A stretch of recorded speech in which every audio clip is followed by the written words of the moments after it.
आणि 52,16,412 लाभार्थी कुटुंबांना या योजनेचा लाभ देण्यात येईल।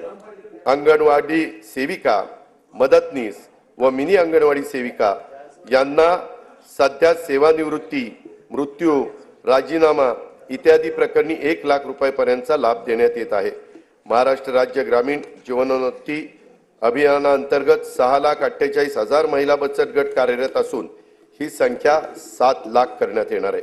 बचत गटाच्या पिरच्या निधीच्या रकमेत 15,000 वरून 30,000 रुपये वाढ करण्यात आली आहे। उल्वे, नवी मुंबई येथे युनिटी मॉल बांधण्यात येत असून त्यातून महिला बचत गट व कारागिरांना उत्पादनाच्या प्रदर्शन व विक्रीसाठी हक्काचे व्यासपीठ उपलब्ध होईल।